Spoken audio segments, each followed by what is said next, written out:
Alright folks, Kid Thunder is back once again. We're going to take a look at Soldiers of Fortune for the Super Nintendo and the Sega Genesis. Now, as you can tell, that this is another game that you probably may not know about, and it did come around, say like around 1993 on both of these systems, but I'm going to show you a little bit backstory. Alright, now originally this game actually came out on multiple platforms, but it was actually known as a different name as well. I believe, if I'm solely not mistaken, this game was actually released originally on the Amiga 500 system, computer system, if I'm not mistaken. But other than that, this game was actually known as the Chaos Engine on that particular system, and if it was known as the Chaos, and I believe the Chaos Engine was actually released in, say, like Europe or any other international country other than the US. But the US version, we got we actually got Soldiers of Fortune in the United States. So, but anyways, let's actually go ahead and start this game up. Okay, and as you could tell, it was a company called Microprose in Europe who actually published the Chaos Engine for the Super NES and the Sega Mega Drive there, while in America it was a company called Spectrum Holobyte who published Soldiers of Fortune for the Super Nintendo and the Sega Genesis. But it all leads to this, and we're going to see in a few seconds. We're actually going to show footage from the game. Okay, and here's the storyline. Sometime in the last century, the Baron Fortress invented a bizarre machine called the Chaos Engine.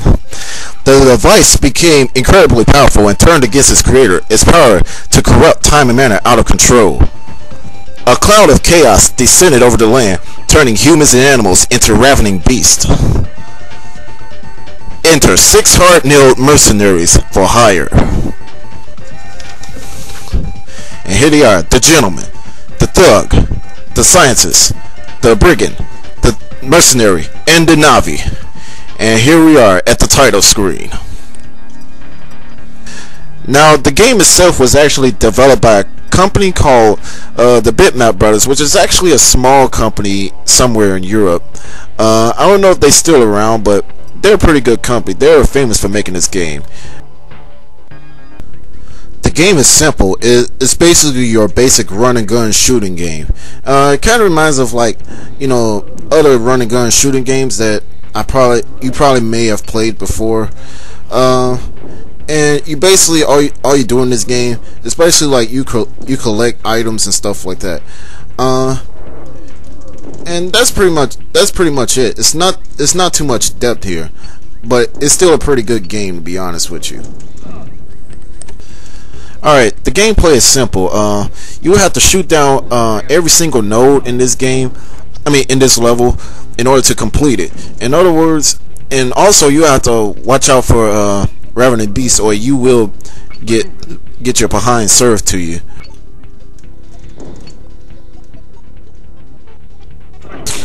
Alright, the unique idea about this that Bitmap Brothers had done is that, like, when you switch your special attacks from player 1 or player 2, what in a cooperative mode, that's a good idea right there.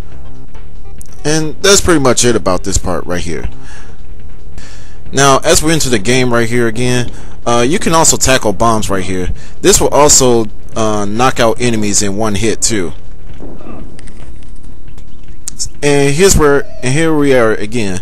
There are also secret areas right here. Take a look at this one.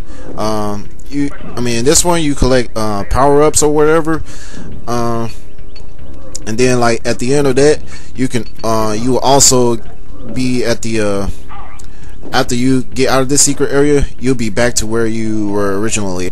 Now, right here, you actually in the shop, trying to regain health and power-ups and everything like that for your particular player character that you have. I mean, it actually happens like that every two levels of the game itself. So, I mean, you'll be noticed by that right there, and that's pretty much it right here. And another thing right here, after you completed, I mean, in a particular world, you'll be granted by a password right here. So my best bet is to write the password down.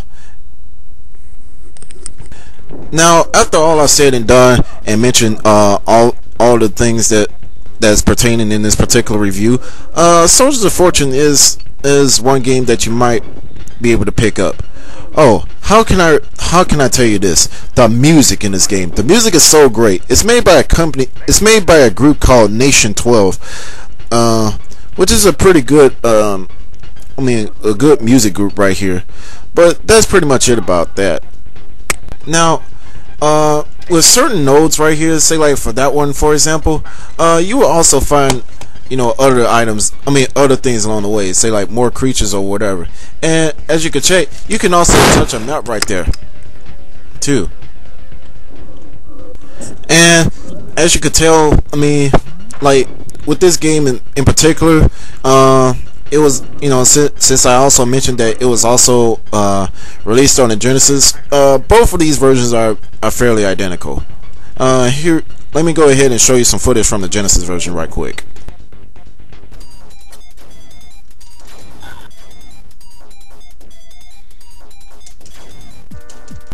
Yeah, even though the Genesis version has a higher contrast compared to the SNES version, I mean, it's still a game that's well worth getting.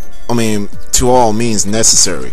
But I mean, that's pretty much it. I mean, that's all I can say about it.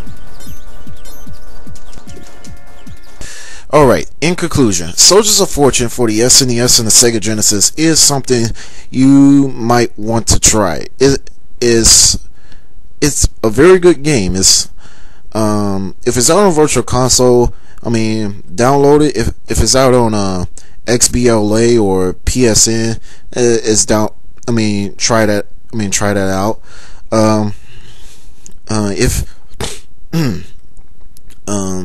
If you happen to own a Super Nintendo or a Sega Genesis, I mean, go ahead and buy this game. This is something you might want to try out. And like I also mentioned about the password screen, well, I mean, the passwords, well, it's not like a really long password.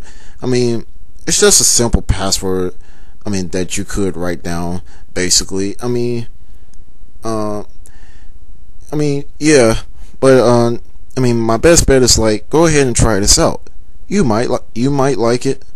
If you don't like it, then I mean, don't bother trying it out anyway. But I mean, at all good points, Soldiers of Fortune for the Super Nintendo and the Sega Genesis, I mean, it gets a good reputation. Basically, it's not. I mean, just some ordinary shooter. I mean, some ordinary top-down shooter right there, but I mean, it's very good.